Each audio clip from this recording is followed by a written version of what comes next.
Hello, everyone. Welcome back to the Plains on the Prairie podcast. I'm Max. And I'm Sam. And we are on our third episode of the Minnesota Aces series. Yeah, it's gone by quick. Yeah, we are, pun intended, we are flying through these guys. Good one. Yeah.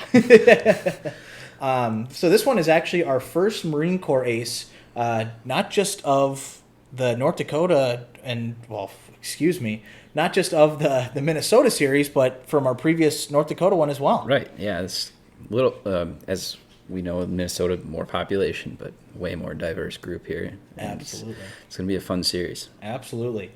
So without further ado, we'll just hop right in. So we will be covering the life and career of Cecil J. Doyle. And he was born on August 10th, 1920 in Marshall, Minnesota. And during high school, worked as a lifeguard. Kind of interestingly, didn't know if it was probably at a public pool or maybe a river or a lake down there. But he attended Marshall High School and graduated either in 1937 or 1938. I think we should just mention right now that we unfortunately could not find a whole lot of information on Cecil's life and career. Right. There's, I actually found this guy by accident reading Joe Foss's autobiography. You might hear us touch a base on that book a little bit. It's called A Proud American. And it does mention him about 5 or 6 different times throughout the book and has a little bit, it's more on his combat side of things. Mm-hmm. And Joe Foss was from the Sioux Falls, South Dakota area. Yep. So I guess if we ever do a South Dakota series, right. Oh, he will be in there. He will be, for sure. But I was just going to say, Marshall and Sioux Falls, they're not far apart. They're not far. No. I mean, maybe in the 1930s, maybe. Yeah. But in today's geography and, I mean, 2-hour drive? Yeah, something like that. So, kind of cool. Same area, and, you go how many thousands of miles away, and you have a South Dakota and a southern Minnesotan guy fighting almost alongside one another. So, and then after Cecil graduated either in 1937 or 1938, he attended the State Teachers College in Mankato, Minnesota. From there, we enter his military service, and he enlisted in the U.S. Marine Corps on March 26, 1941. So probably like a lot of our early aces, saw the writing on the wall, saw that, war was brewing. Yeah, and it did say in one source that he was somewhat interested in flying, so he figured the Navy or Marine Corps would provide a good avenue to get into aviation. War clouds were looming, of course. Absolutely. But wasn't inevitable at that point. Mm-hmm. So following his training, he was commissioned as a second lieutenant with the United States Marines on April 6, 1942, and was assigned to VMF, or Marine Fighter Squadron 121, at Henderson Field in Guadalcanal on October 9th, 1942. So obviously he had been in training or in the Marine Corps at the time of Pearl Harbor, was called up, went through combat training, all that fun stuff, and was eventually posted to Guadalcanal in October of 1942. Now, Sam, I know you've been doing a ton of reading on Guadalcanal and the air war above it, me included in this group, but for those that might not be super caught up with the air war over Guadalcanal, would you mind talking to us a little bit about, what it entailed, what it would have been like to have been a pilot at that time? Yeah, so just on a kind of a broader macro scale of everything, Guadalcanal was one of the first stepping stones in the island hopping campaign of the Pacific, which was the kind of strategy to hit the very important islands and kind of bypass some of the others. Guadalcanal was a hotly contested island in the southern Pacific, where we're looking at, it's pretty much the doorstep of Australia at this point. So we had, you had New Britain with Rabaul and some other places overrun by the Japanese in early 1942. The war was not looking good for the Allies in the Pacific. To provide some context in time, we had Coral Sea already, where the U.S. started gaining confidence in combat, kind of learning about what the Zero does in combat. That'll come in later here. And Midway was already done. So the next step was to move on from Australia and move up and start the island hopping. So Guadalcanal is a small island, and on it there is a specific field called Henderson Field. You may have heard of it, codenamed Cactus. So what happened was we had a small bastion of aircraft land there from various carriers, and formed what was called the Cactus Air Force. The Cactus Air Force was a very ragtag group with various. I would almost call it a composite squadron of squadrons. We had Marine squadrons, we had Navy squadrons, and we had U.S. Army Air Force squadrons of different aircraft types. You had P-400s, P-39s, Wildcats, Dauntlesses, Avengers. You kind of had the whole works there of everything. And by the time Doyle showed up with VMF 121 in October, the battle was already 2 months old. The raids on Guadalcanal to initially strike against the Japanese who built the field happened in early August. And by now, in October, the fight to hold the field was very much there. They were holding the line. The front lines were literally sometimes less than a mile from the field. And Guadalcanal was where, famous icon of the Marine Corps, John Basilone, earned his Medal of Honor. Was he defending the perimeter to the airfield? At times. Wow, that is unbelievable. So often, and especially when you think in Europe in World War II, there was never, especially for the Army Air Force in England, there was never a threat of, engagement by the enemy at that home field. I don't even think when they crossed the channel into France after D-Day, was there ever the threat of a German invasion hitting an airfield there. This was about as forward of an air base as you can get. Absolutely. And, everybody was just, health was an issue. We talked about this with Register last fall when we covered our North Dakota Aces series. He was in very ill health through combat. He was malnourished. He was very sickly. You were just right on the front lines, and you didn't know if you were going to be part of the ground fighting. Right. So VMF 121 came over in October, and that was only 8 pilots, including Joe Foss. And then another pilot that we'll talk a little bit about is Caller C. Brandon. He was a Grand Rapids, Minnesota native, so northern Minnesota, and they were best buddies, Doyle and him. So there was a group of 8, and they had some success. They were called Joe Foss's Flying Circus, and Joe Foss is very famous. I think he had over 20 kills in the war, a lot of them coming from Guadalcanal. So did the amount of kills come from just superior tactics, or were the Japanese pilots ill-trained, or did they just not expect American resolve to be as strong as it was? A lot of historians say Guadalcanal was one of the last great air combat, for lack of better terms, air battles of the Pacific. Between the Japanese and the very U.S. strong Air Force. The Japanese quality of pilots was super high in the early Pacific War stages, because you had all this time fighting in China and in the South Pacific. You still had people coming from Malaya fighting the British and Burma, but during Guadalcanal you did start to see the attrition. Looking at the loss records of the first couple months of Guadalcanal, it was pretty split, but at the same time, the tactics, which I know we've discussed before, the tactics between the two nations was Japan wanted to put its best troops out there. It's like a football team. Mm-hmm. You're putting your Tom Brady's and your Peyton Manning's out there all the time because they're the best. They want to win now. Right. Whereas the U.S. was, okay, we're going to bring these pilots from, let's say, Midway, who fought in Midway. Let's bring them back home and teach these new recruits how to fight, so then we can produce more in the long game. So after Guadalcanal, the Japanese started to see that catch up. All of their China veterans, all of their Pearl Harbor veterans from the Navy, because a lot of the units, 99% of the units early on in Guadalcanal were naval units. You started to see a shift in that September-October timeframe to some Army units. Mm-hmm. But and the Army units were based at Rabaul, right? Yes. Okay. And the Navy ones were too. A lot of the ground-based ones. They didn't have any aircraft coming from some of the carriers? Originally they did, but then Midway kind of shook them too. So they were their tactics on using the carriers were a little more cautious.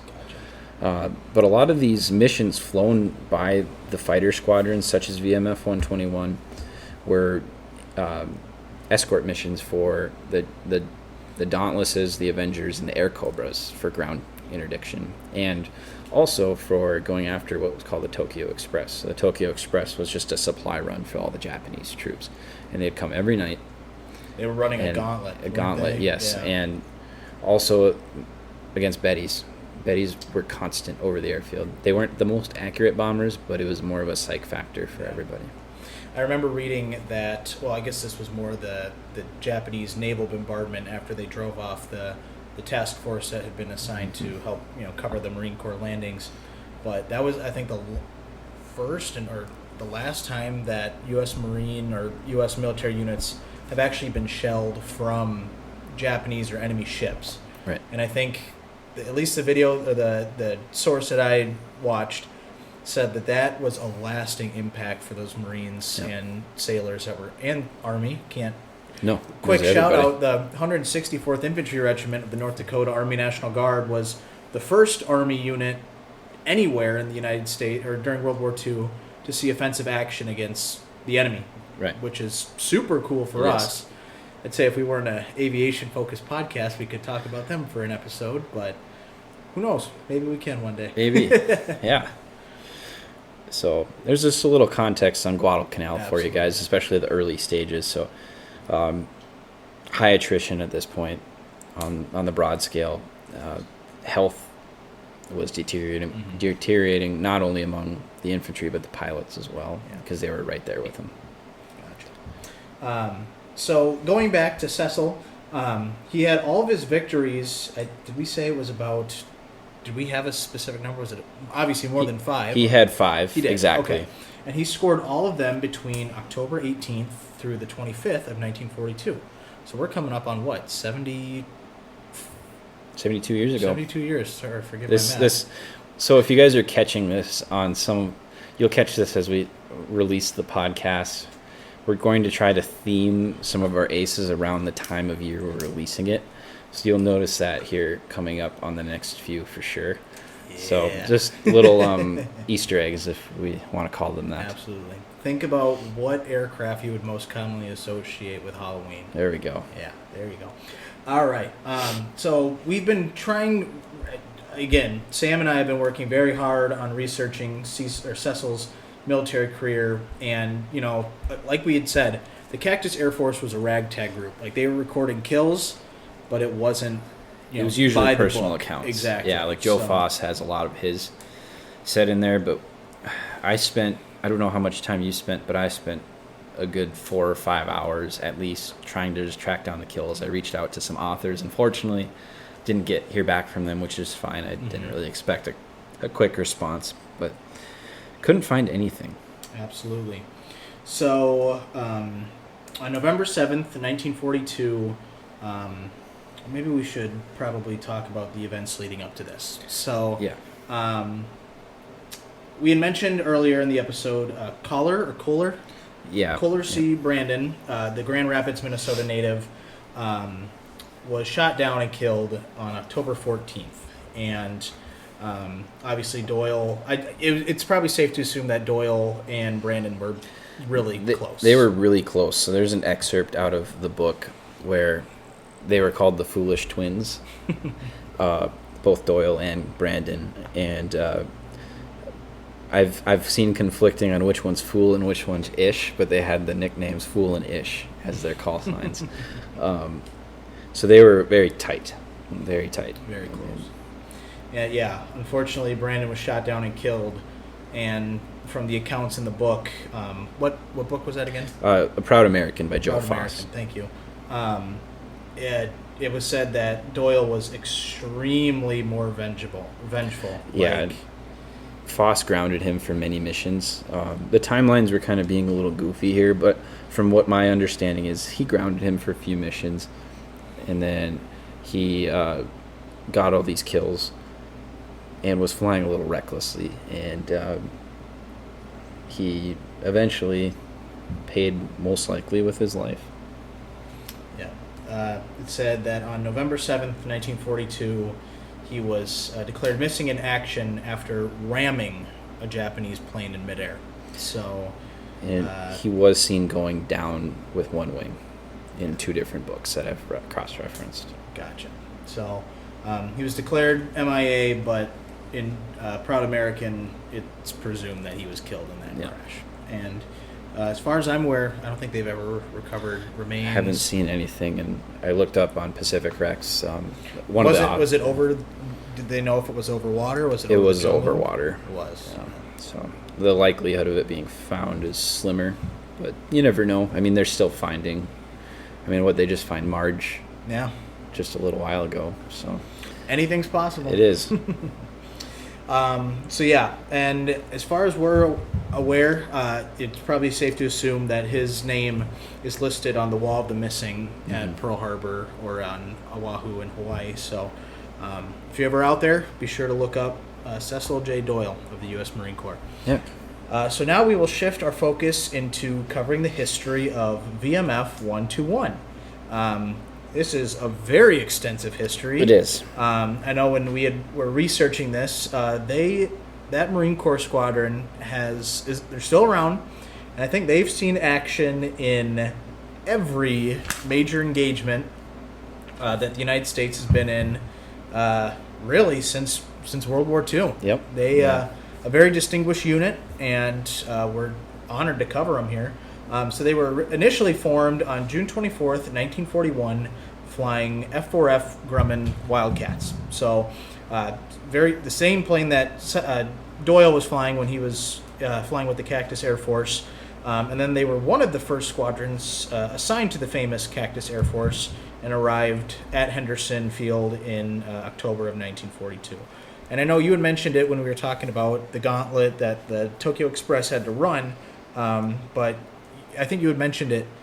There weren't just fighters stationed at Henderson Field. What else would have been there besides? You would have seen SBD Dauntlesses. You would have seen TBF Avengers, and then once in a while you'd see C-47s coming in and out. Transport VIP aircraft. We talked about it with Register. Chester Nimitz visited to deliver Register a Navy Cross. So you would have seen a lot of that, eventually B-17s when they lengthened it.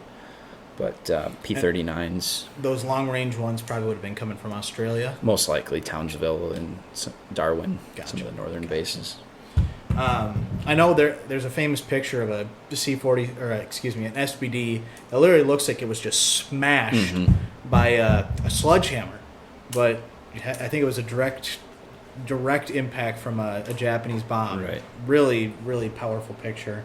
And then in 1943, the squadron transitioned from F-4F Wildcats to F-4U Corsairs, and then moved on to bases on Bougainville and Turtle Bay. They moved to Peleliu in 1944 and were based there until July of 1945, and returned home after the war, and were eventually deactivated on September 9th of 1945. And that's it. Yeah, if that's where we were ending off, we would be doing a major injustice to the squadron. During the war, VMF 121 destroyed 208 enemy aircraft and produced 14 fighter aces, which is the most of any Marine Corps squadron during World War II. A very incredible feat. Joe Foss was a member of VMF 121. So, one day we will cover South Dakota aces, and obviously he will be mentioned there. They were reactivated at Naval Air Station Glenview post-war and redesignated as VMA 121, which is Marine Attack Squadron 121. And while there, they continued to fly F-4U Corsairs before transitioning to F-8F Bearcats and then A-1 Sky Raiders. They flew the early designation of the Sky Raider, the 82s, from, excuse my pronunciation, Pyeongtaek in the Republic of Korea, starting in October 1951 for ground support operations. We had a Sky Raider, a Vietnam-era Sky Raider at the Fargo Air Show this year. Those are huge planes. They are monsters. Oh my gosh. I never get tired of them. I'm a big guy myself. I've said it before. I have a soft spot for the P-47s, the Hellcats, and and the Sky Raiders, but wow. I've seen one next to a Corsair, and a Corsair is They're big. They're big. Yeah, it dwarfs. Yeah. Dwarfs the Corsair. They are big planes. So continuing the legacy of the most fighter aces during World War II, VMA 121 dropped more tonnage of bombs than any other United States Marine Corps or U.S. Navy squadron during the Korean War. So again, right in the thick of the fight, never backing down, just what you expect from a Marine attack squadron. They relocated to Marine Corps Air Station El Toro in 1957 and were equipped with the very famous Grumman F-9F Cougar. And something to note here, I kind of left it out of our notes just because the squadron history is so long. The Cougar was actually with the lab system, with the nuclear bomb delivery system that I'm sure you're very well versed with the Sabre, learning about. It's something a little interesting during that time frame. I actually had no idea that the Navy or Marine Corps practiced that. Until this, I didn't. I went down a rabbit hole. So the research took a little longer. Very good, Sam. Yeah. I like hearing rabbit holes. So they were, again, flying the F-9F Cougars, which those were swept wing, correct? Yes. They were. Yeah, because the Panther had the straight wings. Cougars had the swept wings. Got it. Selfless plug. Cougar. Go see it in Brainerd, Minnesota. We need to as well. Very for cool the airplane. Podcast. Yeah. So. Very cool airplane. So, excuse me. VMA 121 was re-equipped with brand new at the time A4 Skyhawks, and then bounced around between various Marine Corps air stations and naval air stations as well. Pretty busy in the late 1950s and early 1960s before the war in Southeast Asia picked up. Right. We should mention that they were deployed to Naval Air Station coincidental? Yes. Cecil Field in 1962 in response to the Cuban Missile Crisis. And then with the Vietnam War ramping up, they began operations out of Tu Lai Air Base in South Vietnam, equipped with A-40 Skyhawks in December of 1966. Wow, they are a busy squadron. Busy, and there's still more to go. Yeah, it's not over. So they were redesignated as Marine Corps Attack Squadron All-Weather 121, or VMA, in parentheses, AW 121 in 1969, and equipped with another famous Grumman design, the A6 Intruder.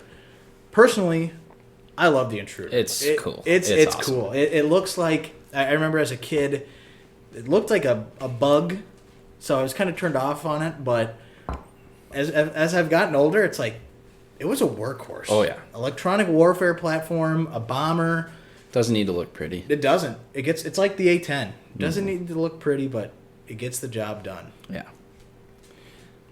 Yeah, and then I guess I'll take over. You might be out of breath. Might need a drink of water there. Later on in 1989, in December 1989, they were redesignated VMF-A All-Weather 121 and became the first Marine night attack squadron to be equipped with the McDonnell Douglas FA-18D Hornet. So moving kind of into one of the more modern jets of the day. They were deployed for Operation Desert Storm shortly after they were equipped with the Hornets, and they were flying 500. They flew 557 sorties and 1,655.5 combat hours during Operation Desert Storm, which is the most out of any U.S. Marine Corps or U.S. Navy squadron. That is unbelievable. Desert Storm was not that long. No, so they 1,600 hours is round the clock. That's a lot of days. That is a lot of days. If I was better at math, I could tell you. Yeah, me too. That's why we're doing history. So that's 3 different times where it's been the most aces, most tonnage during Korea, and now this. It's crazy. Great squadron. And they were deployed multiple times in the Middle East as a part of Operation Iraqi Freedom and Operation Enduring Freedom, not to mention deployed to many other places in the Central Asia, Middle East during that time frame. And then in 2012, this is kind of the last tidbit here, they were transitioned to F-35Bs. And they were actually the first F-35 squadron across any service, across any country. Really? Yep, and they're still flying them today.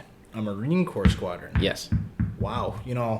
It's commonly said that the Marine Corps usually gets hand-me-down equipment from the Navy, but the fact that they were the first to receive the state-of-the-art aircraft that the F-35 is, I think that's a testament to the legacy of that squadron. Exactly. And what they've done in their military service. And safe to assume they're still flying the 35s today? Yes, they still are. Wow. So, awesome. Yeah. Awesome. So now we have reached our third and final segment of the evening. Ignore the tennis ball being bounced on the ground. He's wanting some playtime, which we'll give him. Absolutely. So now we move on to surviving aircraft. And in the past, we've mentioned that World War II Navy and Marine aircraft didn't have denoting features for squadrons quite like the U.S. Army Air Force did.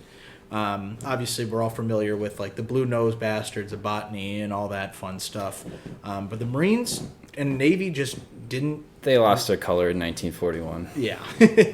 We'll talk about that. I'm a big Yellow Wings nerd, so some other day. He is playing it lightly. He is the biggest Yellow Wing nerd I've ever met in my entire life. He's giving me the stink eye right now. So surviving aircraft, there's none in particular that are marked as Doyle's Wildcat. With that being said, though, an F4, F3, bureau number 12296 is on display at the Pacific Aviation Museum at Ford Island in Hawaii. Coincidentally, I think right across the bay from Pearl Harbor. And it is marked as just an inconspicuous Guadalcanal Wildcat. Yeah, it's all a diorama. I don't know if you saw pictures of that. I think, one. With like the guys rearming it and right. whatnot. Yeah. So, it could fit the bill for any one of those pilots' planes. They didn't fly. They didn't have one in particular name to them. They might have had their name on it, but like as the case with the Army Air Force, they flew whatever plane was available. Right. So, and then second is again an F4F4, bureau number 11828, and that is on display at the San Diego Air and Space Museum. And it is marked as a VMF 223 bird named to Marion E. Carl. An 18.5 ace, victory ace, who flew during Midway and Guadalcanal. So, again, another Marine Corps ace racking up the kills. Pretty cool. I should mention, an honorable mention goes to the South Dakota Air National Guard's F-16C. Forgive me, I'm usually so good at tail numbers. But they, for 2022, they had an F-16 painted up as Joe Foss's Viper, I bet Joe Foss wish he had a Viper in the Pacific, as his Wildcat. Yeah. Which I don't know if there's ever been a U.S. Air Force plane that has received Marine Corps markings. No, haven't heard of it. Yeah. And in that same vein, again, another South Dakota plane was one of the Ellsworth base B-1s had the USS Midway on the tail. And I think that is the first time that a Navy ship has ever been put onto an Air Force plane. So, almost reminds me of the picture of the Banshee, F-2H Banshee landing. It must be Air Force. Yeah. When it landed on the wrong carrier. Exactly. And then something else to note, there was actually a destroyer escort ship named after Doyle. Really? The USS Cecil J. Doyle was a Butler-class destroyer that was laid down in 1944 and was launched later that year and commissioned. And was only around for 2 years until it was decommissioned in 1946 and then was stricken off charge in 1967 after it was sunk as a target. But it was a really cool homage to Cecil. Absolutely. And there's a whole Wikipedia page. It's actually, he doesn't have his own Wikipedia page, but if you're into ships, we won't call them boats here. We'll do it right. Absolutely. There's a whole Wikipedia page and write up on it, and it does discuss him a little bit, but it discusses how he, was a posthumous awardee of the Navy Cross as well. So does it say who christened the ship? It does not, but probably safe to assume his mother or wife. I don't think it said anywhere if he was married or not. But no, it didn't. And he, the boat or the ship, just said don't call it a boat, was kind of all over It was the first ship to actually reach the survivors of the USS Indianapolis. Really? If those of you who don't know what the USS Indianapolis is, there's a movie about it. Yeah. It was the ship that actually delivered the atomic bomb. The components to the atomic bomb. For the atomic bomb. And it was sank on the way back. Just think what would have happened. Oh my gosh. I think about it a lot. Yeah, It's my Roman Empire thought. Absolutely. Wow, this episode has had a good mix of everything. John we said it wasn't going to be. We said it wasn't going to be. I know. long. We thought that this was literally going to be like a 10-minute one. What are we at right now? 30 minutes. So I almost said a curse word. So awesome. there's a lot to it. So yeah, even though we couldn't track down specifics to the ace, there's a lot of context to him, and absolutely. I mean, there's a whole ship dedicated to him. Absolutely. So. Well, thank you guys for tuning into it. this week's episode. Next week, is that the one That's the one you're really looking forward to. They're all fun here, but of course he's been planning this one for 4 weeks. You have no idea how excited I am. I've never seen someone so excited for Halloween. I'm very excited for you guys to learn more, because this will be a first aircraft type for the podcast. Exactly. I don't think we've ever mentioned this type before. I'll tell you what, on the comments for this video, or for this, when you listen to it, leave a comment for what aircraft you think we're going to be covering, and if you get it right, we will direct message you, and I will send you, I got a lot of extra. I'll send you 5 Planes on the Prairie stickers out of my own heart and will and whatever. You're so nice, man. I'm a man of the people. All right, you heard that there. Guess the aircraft if you made it this far, and if you get it right, we will send you some stickers. We're counting on the Air Corps guys here. Yeah. Which we gave them a shout. Yeah, we did. Yeah. Thank you guys again if you guys are listening. We'll probably shout them out every time. Oh yeah, absolutely. Well, that kind of wraps it up for us this week. Any final thoughts? No, this one was a lot of fun to research. I got back down into my Guadalcanal groove. Yeah. If you guys need any Guadalcanal books, recommendations, there's plenty. Joe Foss is Proud American. There's the South Pacific Air War series, which covers the lead up to Guadalcanal, and then there's the Solomon's Air War. Both of those are available on Amazon. Not sponsored by them. Would love to be. But they provide some really, really deep, in-depth books. And if you like digital art and all that stuff, there's some pretty cool photos and profiles of these, and a whole host of lost records on it too. Absolutely. All right, gang. Thank you again for tuning in, and until next time, we'll catch you later. Thanks, guys. See ya.